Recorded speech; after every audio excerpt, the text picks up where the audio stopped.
આપણે સંગત વિશે જોઈ રહ્યા છે અને આજે સંગતનો મૂળભૂત આધાર એ જોવા માંગીએ છીએ. એમાંનો પહેલો મૂળભૂત આધાર આજના વિડીયોમાં જોઈશું, જે 1 યોહાન 1 અધ્યાયના 7મા વચન પર આધારિત છે. મિત્રો, આ કલમ પ્રમાણે સંગત અથવા ફેલોશિપનો મૂળભૂત આધાર એ ખૂબ ઊંડો અને આત્મિક છે. મિત્રો, આમાં 3 ભાગમાંનો આજે પહેલો ભાગ જોઈશું, એ તો છે પ્રકાશમાં ચાલવું. એ સંગતનો પ્રથમ એ આધાર છે. અહીં પ્રકાશ અથવા તો અજવાળું એટલે ઈશ્વરનું સત્ય કે જે કદી બદલાતું નથી, પવિત્રતા જેમાં કશું જ ખોટું અશુદ્ધતા એમાં નથી રહેલી. ત્રીજું છે નિષ્કપટ જીવન અને ઈશ્વરનો સ્વભાવ. આ પ્રકાશ અથવા તો અજવાળું એ ઈશ્વર પોતે છે, જેમાં સત્ય છે, પવિત્રતા એમાં રહેલી છે, અને આ પ્રકાશ અથવા અજવાળું આપવું એ ઈશ્વરનો સ્વભાવ છે. મિત્રો, પ્રકાશમાં ચાલવું એટલે શું?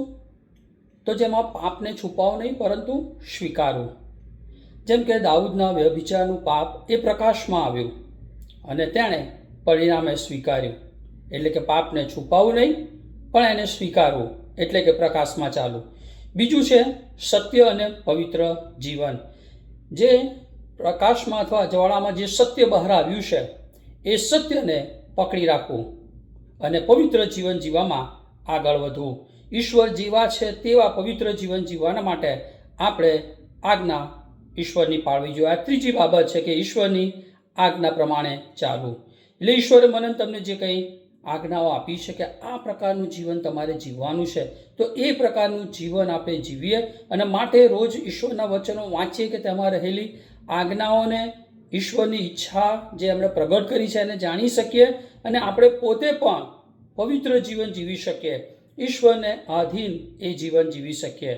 માટે આ વચન પ્રમાણે સાચી સંગત એ માત્ર બાહ્ય મિત્રતા નથી, પરંતુ ઈશ્વર સાથેનો જીવન સંબંધ છે કે જે મન અને તમને એ સત્ય જીવન જીવવાને મદદ કરે છે, પવિત્ર જીવન જીવવાને મદદ કરે છે, નિષ્ઠાવાન અથવા નિષ્કપટ જીવન જીવવાના માટે મદદ કરે છે, અને ઈશ્વરનો જે સ્વભાવ છે એ આપણો સ્વભાવ બને છે. માટે આપણે આ સંગતનો જે મૂળભૂત આધાર છે, ઈશ્વર સાથેની અને વિશ્વાસી મિત્રો સાથેની જે સંગતનો મૂળભૂત આધાર છે, એને પકડી રાખીએ અને આપણે અજવાળામાં એટલે ઈશ્વરના વચનના અજવાળામાં આપણે ચાલીએ. આમેન.